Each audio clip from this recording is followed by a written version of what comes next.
Hi friends, नमस्कार, जय जगन्नाथ। मु सरिता स्वागत करछि आपण मानकु मो चैनल साई सरिता लाइफस्टाइल को। मु आज करूछि चितौ पिठा। एक ट्रेडिशनल पिठा, ताको केमिति कोन करिवि आपण देखंतु। आपण तो निश्चित खाइथिबे चितौ पिठा, किंतु मु मो स्टाइल रे करिया को चेष्टा करछि।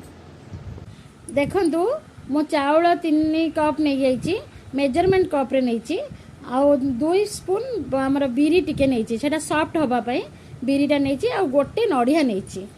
तापर मुझे बतुरे देवी 8 घंटा बतुरेबी। 8 घंटा बतुराला पर ग्राइंडिंग करी। देखो मु ग्राइंडिंग करदेली। ग्राइंडिंग करदेकी एबे मु घोड़े दउची। 8 घंटा घोड़े देवी। 8 घंटा पर मुझे काढ़ी। देखु मु घोड़नटा 6 घंटा पर काढ़ी। काढ़ी सारापर से आवश्यक अनुसार मुझे लुण पके देइची, चीनी टिके भी पके देइची, खाइबा सोडा टिके पकेची, उषुम पानी टिके आपण पकेकी गळेबे। एबे 6 घंटा परे टिके देखंतु फेण फेण हे जाईची, फेण टाइप रो दुसुची, आपण को दुसुथबो भल फुलीबो भी। फुलिया पई हम 6 घंटा रखीचु। देखंतु गैस रे कड़ा बसे देली। कड़ा बसला परे मु टिके तेल पके दउची।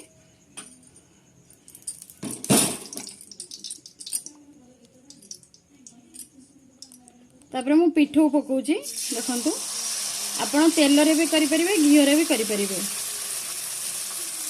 जदि हमर जेमिति पूजा होची चितौ अमावास्या सेदिन आमे माने घी रे करथौ। अन्य समय जदि आमे करबा तेल रे भी चाहिले भी आमे करि परिबा।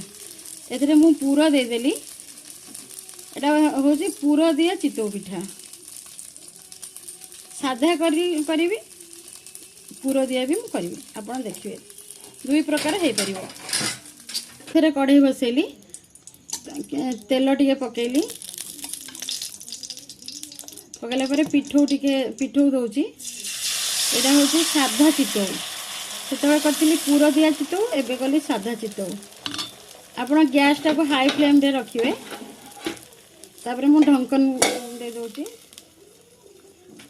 से बड़ा सेम प्रोसीजर। पानी भी आपण से बड़ा पानी देबे ऊपर।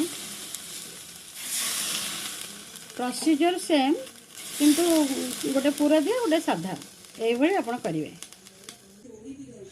देखंतु प्रस्तुत हेला 2 प्रकार चितौ पिठा। गोटे पूरा दिया चितौ पिठा आ गोटे साधा चितौ पिठा। आपण निजे करिके खांतु। हो रहिली, बाय बाय।